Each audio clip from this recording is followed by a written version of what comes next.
नमस्कार friend, topic है discussion के लिए हमारे पास vulnerable groups and human right part 3, जिसमें कि माइग्रेंट वर्कर्स की हम चर्चा करेंगे। यानी कि वो लोग जो अपने देश को छोड़ के किसी दूसरे देश में काम करने के लिए जाते हैं। इसकी डेफिनेशन जो हम आगे देखेंगे।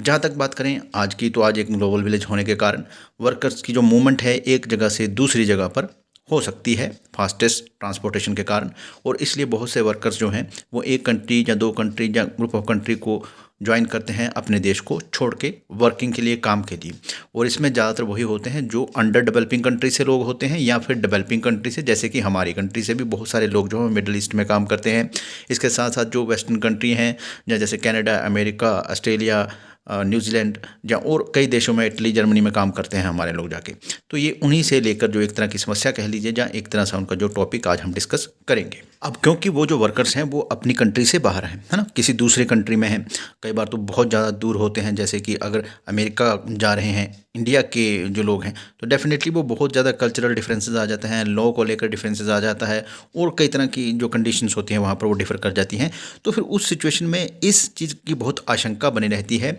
कि उनके साथ किसी तरह की जाति हो या उनमें से किसी के साथ किसी तरह का कोई भेदभाव हो, जिसमें कि आप कह सकते हैं कि ये वेजेस को लेकर हो सकती है प्रॉब्लम कि भाई उनको उतनी वेजेस नहीं दी जा रही है जितनी कि वहाँ के लोकल को दी जा रही है। टॉर्चर हो सकता है, वायलेंस, या उनकी जो लिविंग कंडीशन है वो बड़ी पैथेटिक होती है, या फिर उनसे ज़बरदस्ती काम लिया जा सकता है, या फिर अगर वो फीमेल है तो हो सकता है उनका यौन शोषण या भी किया जा सके। और उसके साथ रेसिज्म की जो प्रॉब्लम है वो भी वहाँ पर हो सकती है। और इस तरह की घटनाएं जो आपको प्रिंट मीडिया या सोशल मीडिया या आपको जो अपना इलेक्ट्रॉनिक मीडिया है उसमें देखने को मिल जाती हैं। खाड़ी देशों में भी होती हैं, कई बार वो कनाडा, अमेरिका, इन देशों में भी होती हैं। और इसका होने का सबसे बड़ा कारण यह है कि वो अपने देश को छोड़कर किसी दूसरे देश में हैं जिसके कि वो नागरिक नहीं हैं। और डेफिनेटली जो वहाँ के नागरिकों को सुविधाएं हैं वहाँ पर, वो इन लोगों को जो कि काम करने अपने देश छोड़कर दूसरे देश में जा रहे हैं उनको नहीं मिलेंगी। तो इस सब की प्रोटेक्शन के लिए ही ह्यूमन राइट का जो फील्ड है या मानव अधिकारों का जो क्षेत्र है, उसने इन प्रवासी मजदूरों के लिए भी कुछ इस तरह से लॉ जो है वो बनाए हैं जो कि अंतर्राष्ट्रीय स्तर पर इम्प्लीमेंट होंगे, और जो कि इनके इंटरेस्ट और या इनके जो राइट्स हैं या जो भी है उसको प्रोटेक्ट करने की कोशिश करेंगे। प्रवासी मजदूरों को उनके अधिकार दिलाने के लिए या उनको उस शोषण से बचाने के लिए जो कि उनके साथ हो सकता है, अंतर्राष्ट्रीय स्तर पर एक कन्वेंशन कन्वीन की गई जिसको कि international convention on the protection of the rights of all migrant workers and member of their families adopted by the General Assembly Resolution 45/158 दिसंबर 1990, जो कि कम इनटू फोर्स इसको लागू किया गया था जुलाई 1, 2003। इसके 93 आर्टिकल्स हैं और 9 चैप्टर हैं। और इसी कन्वेंशन का आर्टिकल 2 जो था उसके अंडर टर्म माइग्रेंट वर्कर्स क्या होंगे या प्रवासी मजदूर क्या होंगे उसको डिफाइन किया गया था। सिंपली इसमें कहा गया था कि भाई कोई भी ऐसा आदमी जो किसी तरह की रिम्यूनरेटेड एक्टिविटी में इन्वॉल्व हो किसी स्टेट में जो कि उसकी अपनी ना हो, जिसका कि वो नागरिक ना हो, उसको माइग्रेंट वर्कर कहते हैं। तो यहाँ पर एक और टर्म जिसे कि मेंबर ऑफ द फैमिली, यानी कि जो माइग्रेंट होगा उसकी फैमिली क्या होगी उसको भी डिफाइन किया गया था अनुच्छेद 4 जो था इस कन्वेंशन का, जिसमें कि सिंपली कहा गया था कि भाई अब शादीशुदा होते हैं तो आपकी पत्नी जो है वो आपके मेंबर्स में काउंट होगी, या फिर कोई ऐसा रिलेशनशिप जिसको कि आपके देश का कानून जो है इक्विवेलेंट टू शादी मानता है उसको भी कंसिडर किया जा सकता है इसमें। और उस शादी से होने वाले बच्चे, वो भी आगे उन्होंने कहा कि वो आपका जो नेशनल लॉ है उसको भी डिफाइन कर सकता है भी कौन आपका बच्चा है और कौन नहीं, या इस तरह की चीज़ें हो सकती हैं वहाँ पर जनरली यही आपकी जो फैमिली है उसको कंसीडर किया जाएगा। अब ये इसलिए इंपॉर्टेंट है यहाँ पर इसको डिफाइन करना या इसको डिस्कस करना, क्योंकि ये जितने भी राइट्स होंगे माइग्रेंट वर्कर के, ये उसके साथ साथ उसकी फैमिली को भी मिलेंगे। तो चलिए बात करते हैं यहाँ पर माइग्रेंट्स के राइट्स की, यानी उनके क्या क्या अधिकार हो सकते हैं इस कन्वेंशन के अंदर। तो आर्टिकल 8 जो है वो इस कन्वेंशन का कहता है कि माइग्रेंट जो है किसी भी स्टेट को छोड़ सकते हैं जिसमें से कि उनकी अपनी स्टेट भी हो सकती है इसमें, और इसमें किसी तरह की कोई रिस्ट्रिक्शन जो उनके राइट्स पर ये नहीं लगाई जाएगी कि वो कहाँ रहना चाहते हैं, किस स्टेट को एंटर करना चाहते हैं, पर ये सब वैलिडली लीगल होना चाहिए। नेक्स्ट है हमारे पास आर्टिकल 9, जिसके अंदर कहा गया है कि भाई जितने भी माइग्रेंट वर्कर्स जो उनकी फैमिली मेम्बर होंगे उनके पास राइट टू लाइफ होगा, यानी कि जीवन जीने का अधिकार उनका भी होगा। आगे है हमारे पास अनुच्छेद 10, जिसमें कि कहा गया है कि भाई किसी तरह का torture, cruel, inhuman, degrading treatment या पनिशमेंट जो है माइग्रेंट वर्कर्स जो उनके साथ नहीं होनी चाहिए या उनकी फैमिली के साथ नहीं होनी चाहिए। अनुच्छेद 11 के अंदर किसी भी तरह का दास प्रथा जो है वो माइग्रेंट वर्कर जो उनकी फैमिली को या फिर बॉन्डेड लेबर या फोर्स लेबर, कंपल्सरी लेबर जैसी चीज़ें नहीं होनी चाहिए। नेक्स्ट है हमारे पास अनुच्छेद 12, जिसमें कि फ्रीडम ऑफ थॉट्स, कॉन्शियंस या रिलीजन की बात की गई है। उसके बाद आर्टिकल 13 है जिसमें कि आप अपना ओपिनियन या अपना मत जो है वो बिना किसी इंटरफेरेंस के रख सकते हैं और आपको अपना जो right to freedom of expression भी होगी। इसके बाद आर्टिकल 14 है जिसमें प्रोटेक्शन फ्रॉम आर्बिट्रेरी और अनलॉफुल इंटरफेरेंस विद हिज और हिज प्राइवेसी, यानी कि जो आपकी निजता है उसमें किसी तरह का खिलवाड़ नहीं किया जाएगा। आपकी फैमिली, आपका घर, आपका क्या कॉरस्पॉन्डेंस या कम्युनिकेशन होता है, वो सारी चीज़ें जो है यहाँ पर काउंट की गई हैं। आगे है हमारे पास अनुच्छेद 15 जिसमें कि आपकी जो संपत्ति है उससे आपको किसी तरह से गलत तरीके से उसे अलग नहीं किया जा सकता है। अनुच्छेद 16 है, उसमें जो स्वतंत्रता की बात की गई है, सुरक्षा जो प्रोटेक्शन जो है उसकी बात की गई है, किससे आपके किसी तरह की हिंसा या किसी तरह का नुकसान, थ्रेट, इंटिमिडेशन, चाहे वो किसी पब्लिक ऑफिशियल के द्वारा हो या किसी प्राइवेट इंडिविजुअल के द्वारा हो। नेक्स्ट इसी अनुच्छेद के अंदर है कि भाई आपको प्रोटेक्शन दी जाएगी अगर आपकी गलत तरीके से कोई अरेस्ट एंड डिटेंशन कर ली जाती है, और इसके साथ साथ आप अगर अरेस्ट में है, डिटेंशन में है या फिर प्रिजन कस्टडी वटेवर इन सब चीज़ों में होते हैं तो आपको अपने लीगल राइट बताए जाएंगे कि भाई आप क्या कर सकते हैं। आगे इसी आर्टिकल में कहा गया है कि आपको कॉन्सुलर या डिप्लोमेटिक एक्सेस जो है वो भी दी जा सकती है अगर आपकी अरेस्ट या इम्प्रिजनमेंट या कस्टडी में आप होते हो और आप अपने देश के जो कॉन्सुलर होते हैं उनसे कॉन्टैक्ट कर सकते हो। इसी के साथ आगे क्या है, entitled to take proceeding before the court of law in case of deprivation of their liberty by arrest और डिटेंशन, कि अगर आपकी जो लिबर्टी या स्वतंत्रता है वो इस तरह के किसी कोर्ट के द्वारा अरेस्ट या डिटेंशन से प्रभावित होती है तो आप क्या कर सकते हैं, आप जो लीगली जो है कंसल्ट कर सकते हैं चीज़ों को या उनसे रेमेडी जो है अवेल कर सकते हैं। नेक्स्ट कहा गया है आर्टिकल 17 के अंतर्गत कि भाई अगर किसी व्यक्ति को यानी कि जो माइग्रेंट वर्कर है अगर उसकी लिबर्टी या उसकी स्वतंत्रता है उससे उसको अलग करना है तो ये पूरी ह्यूमैनिटी, मानवता और पूरे सम्मान या डिग्निटी के साथ होनी चाहिए। और अगर किसी माइग्रेंट या उसके फैमिली मेम्बर को किसी केस में एक्यूज बनाया जाता है तो इस बात का ध्यान रखा जाए कि उनको जो हार्डकोर क्रिमिनल कन्विक्टेड जो पर्सन होते हैं उनसे अलग रखा जाए। नेक्स्ट है हमारे पास अनुच्छेद 18 जिसमें ये कहा गया है कि जितने भी ये माइग्रेंट वर्कर होंगे इनको उस देश के नागरिकों के साथ जिस देश में कि वो काम कर रहे हैं सभी कोर्ट या ट्राइब्यूनल्स जो होते हैं उनके समक्ष इक्वालिटी से देखा जाए। नेक्स्ट है हमारे पास आर्टिकल 19 जिसमें कहा गया है कि अगर कोई माइग्रेंट वर्कर कोई क्राइम कर देता है और वो क्राइम जो है वो एज एन ऑफेंस नहीं है इंटरनेशनल लॉ या नेशनल लॉ के अकॉर्डिंगली उस टाइम जिस टाइम वो कमिट किया गया है तो लेटर ऑन चाहे उस पर कोई लॉ बना दिया जाए पर उस एक्ट के लिए जो कि लॉ बनने से पहले उसने किया है उसके लिए उसको पनिशमेंट नहीं दी जाएगी, जैसे कि हमारे संविधान के आर्टिकल 20 में भी ये बात कही गई है। नेक्स्ट है हमारे पास अनुच्छेद 20 जिसमें कि कहा गया है माइग्रेंट या उनकी जो फैमिली है अगर वो किसी कॉन्ट्रैक्ट या जो अनुबंध होता है उसका उल्लंघन कर देते हैं तो सिर्फ इसलिए कि उन्होंने कॉन्ट्रैक्ट का उल्लंघन किया है उनको इम्प्रिजनमेंट या जेल नहीं हो सकती। नेक्स्ट है हमारे पास अनुच्छेद 21 जिसमें कहा गया है कि जितने भी हमारे पास डॉक्यूमेंट होंगे माइग्रेंट वर्कर से रिलेटेड, चाहे उनके स्टे के हों चाहे उनके और कोई कॉन्ट्रैक्चुअल डॉक्यूमेंट हो, उनको जो है अगर कन्फिस्केट किया जा सकता है, डिस्ट्रॉय किया जा सकता है तो वो लीगली किया जा सकता है यानी कि कानूनी रूप से किया जाता है और वैलिड अथॉरिटी के द्वारा ही किया जा सकता है। इसमें से पर जो पासपोर्ट है और उससे रिलेटेड जो डॉक्यूमेंट है उनको बाहर रखा गया है। इससे आगे है हमारे पास आर्टिकल 22 जिसमें कि एक्सपल्शन या माइग्रेंट वर्कर को उस देश से जिस देश में वो काम कर रहा है उससे बाहर निकालना हो उसकी बात की गई है। इसमें कहा गया है कि अगर किसी को निकालना हो तो वो इंडिविजुअली उसको देखा जाएगा केस को कि भाई इस आदमी को बाहर किया जा रहा है, क्यों किया जा रहा है। और इसमें जो कलेक्टिव एक्सपल्शन है यानी ग्रुप में बड़े बड़े ग्रुप में आप उनको एक्सपल करो जो बाहर करो वो नहीं होना चाहिए। और अगर माइग्रेंट वर्कर जो है वो इस बात को प्रूव कर देता है कि भाई उसका जो एक्सपल्शन है जो उसको जो निकाला गया है वो इलीगल है तो फिर उस केस में उसको कंपनसेशन भी देना पड़ सकता है। नेक्स्ट हमारे पास अनुच्छेद जो है 23 है जिसमें कहा गया है कि जो माइग्रेंट वर्कर होंगे उनके पास इस बात का भी राइट होगा कि वो अपने देश के जो कौंसलर या डिप्लोमेट या जिसको राजदूत भी कहा जाता है उनकी एक्सेस कर सकें, उनसे कंसल्ट कर सकें या उनको कॉन्टैक्ट कर सकें। फर्दर है आर्टिकल 24 जिसमें कहा गया है कि हर माइग्रेंट और उनकी फैमिली के पास ये राइट होगा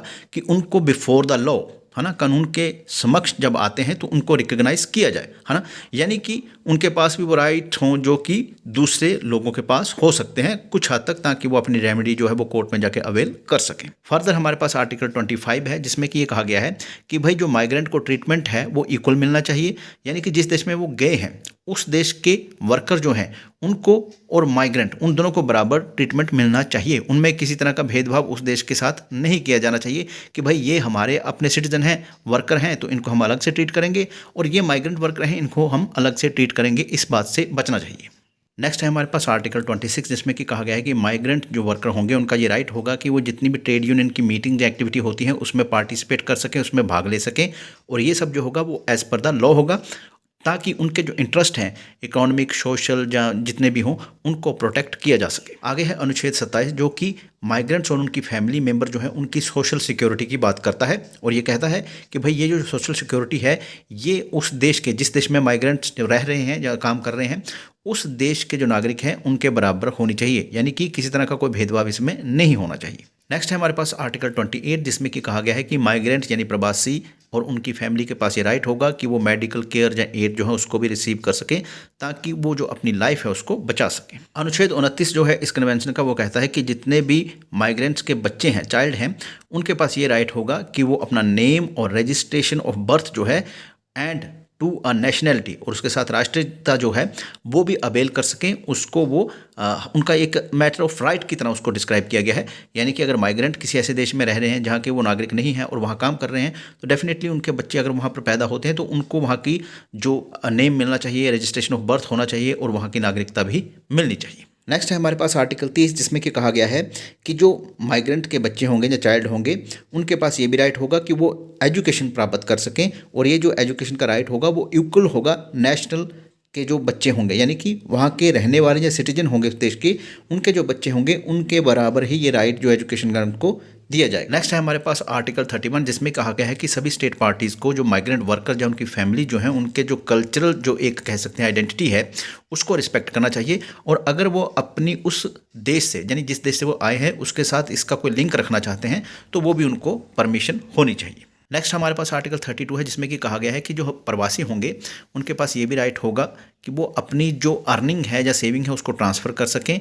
जब भी उनका कॉन्ट्रैक्ट जो है वो टर्मिनेट हो जाता है, जो भी उनका एम्प्लॉयमेंट का कॉन्ट्रैक्ट होगा अगर वो समाप्त कर दिया जाता है तो उनके पास ये राइट होना चाहिए। नेक्स्ट है आर्टिकल 33 जिसमें कि कहा गया है कि माइग्रेंट जो होंगे उनके पास ये राइट होगा कि वो अपनी कंट्री ऑफ ओरिजिन, जहाँ से जिस कंट्री से आए हैं या फिर जहाँ पर काम कर रहे हैं या फिर ट्रांजिट वाली जहाँ से वो गुजर के जाते हैं, वो सब जो है उनको बताएंगे, यानी माइग्रेंट को बताएंगे उनकी ऑब्लिगेशन जो कि इस कन्वेंशन के अंडर या फिर उस नेशनल लॉ के अंडर जो कि किसी देश का होता है, तो उन सब के बारे में जो इनको माइग्रेंट को इन्फॉर्म किया जाएगा। नेक्स्ट हमारे पास आर्टिकल 34 है जिसमें कि कहा गया है कि भाई इस कन्वेंशन के अंदर जो है वो इफेक्ट नहीं करेगा रिलीविंग माइग्रेंट को, यानी कि वो माइग्रेंट जो कि उस कंट्री को छोड़ के जा रहा है, चाहे वो एम्प्लॉयमेंट की स्टेट हो जहाँ पर वो काम कर रहा था या फिर ट्रांजिट में भी कई बार स्टेट्स आती हैं कि भाई आप हमारी जो है कल्चरल आइडेंटिटी जो है उसको ऑब्लाइज करो या उसको मानो, इस तरह की चीज़ों को जो उस पर दबाव नहीं डाला जाएगा। नेक्स्ट है हमारे पास आर्टिकल 35 जिसमें कि ये कहा गया है कि भाई ये प्रेजेंट पार्ट है कन्वेंशन का, यानी कि पार्ट 3, इसके अंदर जितनी भी बातें कही गई हैं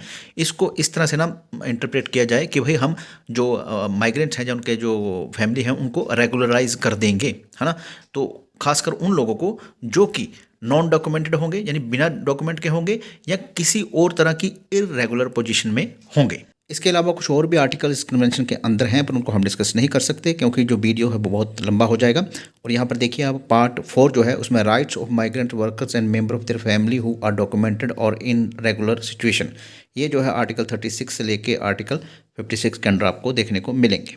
नेक्स्ट है पार्ट 5 जिसमें कि provisions applicable to particular category of migrant workers and members of their family, जो कि आर्टिकल 57 से लेके 63 के अंदर आपको इस कन्वेंशन में देखने को मिलेंगे। नेक्स्ट है हमारे पास पार्ट 6 जिसमें कि आर्टिकल 64 से लेके 71 है जिसमें कि promotion of sound equitable human and lawful condition in connection with the international migration of the workers and members of their families को डिस्कस किया गया है। उसके बाद पार्ट 7 है जिसमें application of this convention article 72 to 78 जो है वो डिस्कस की गई है।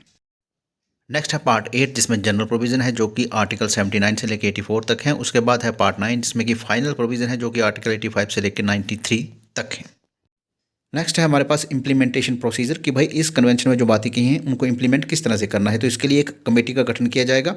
जो कि मॉनिटर करेंगी स्टेट पार्टी को कि भाई इस कन्वेंशन के अंदर जो उनको बताया है क्या उसको वो फॉलो कर रहे हैं। वर्तमान में समिति जो है इसके 14 सदस्य हैं और इनको सीक्रेट बैलेट के द्वारा चुना जाता है और जो ये स्टेट होती हैं वही इनको नॉमिनेट करती हैं जिनका बाद में चुनाव होता है। और ये जो 4 साल का इनका कार्यकाल होता है और ये पर्सनल कैपेसिटी में सर्व करते हैं। नेक्स्ट है हमारे पास रिपोर्टिंग सिस्टम जिसमें कि ये कहा गया है कि भाई जो भी स्टेट पार्टीज होंगी इस कन्वेंशन की उनको एक रिपोर्ट जो है कमेटी को सबमिट करनी पड़ेगी जिसमें कि उनको बताना पड़ेगा कि क्या उन्होंने लेजिस्लेटिव, जुडिशियल या एडमिनिस्ट्रेटिव या कोई अदर मेजर्स जो है वो अडॉप्ट किए हैं इस कन्वेंशन को इम्प्लीमेंट करने के लिए। और ये सब जो है उस देश को जिस दिन से ये कन्वेंशन जो है उस देश में लागू हो जाएगी उससे 1 साल के अंदर अंदर करना पड़ेगा और उसके बाद हर 5 साल को या फिर जैसे भी जो कमेटी है रिक्वेस्ट करे उसके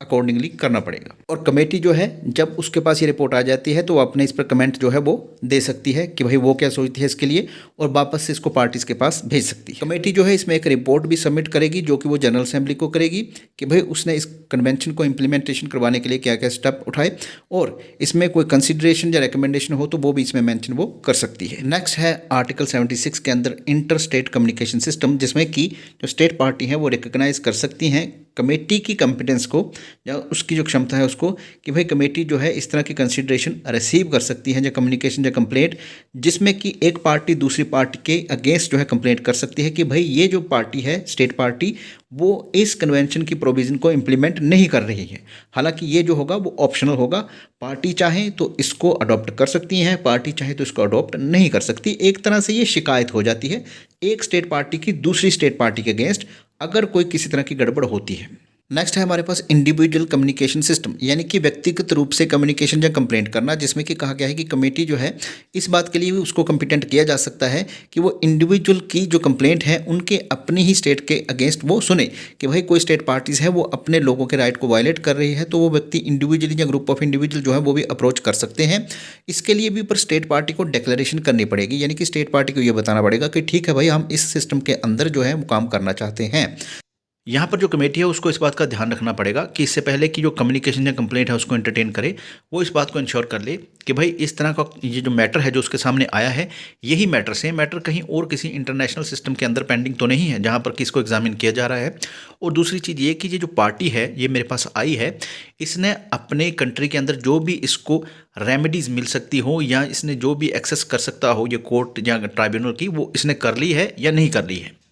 फर्दर यहाँ पर कहा गया है जो कमेटी जो है वो कम्युनिकेशन को कंसीडर जब करेगी तो वो जितनी भी इन्फॉर्मेशन या जो सूचना है वो अवेलेबल करवाई गई हो उसे उसके बिहार पर करेगी, चाहे वो जो इंडिविजुअल के द्वारा प्रोवाइड करवाई गई हो या वो जो स्टेट पार्टी कंसर्न है उसके द्वारा प्रोवाइड करवाई गई हो। और जहाँ तक बात है मैटर को कंसीडर करने के बाद तो कमेटी जो है वो अपने व्यूज़ जो है वो स्टेट पार्टीज या जो इंडिविजुअल है उसको सबमिट कर देगी और इस सिस्टम का यानी इंडिविजुअल कम्युनिकेशन सिस्टम का कम इनटू फोर्स या लागू जो होगा इसका वो उस वक्त होगा जब 10 स्टेट पार्टी जो है इस कन्वेंशन की वो इस तरह की डिक्लेरेशन कर देती हैं कि भाई हम अपने आप को इस सिस्टम के अंडर जो है एक्सेप्टेंस देते हैं। धन्यवाद।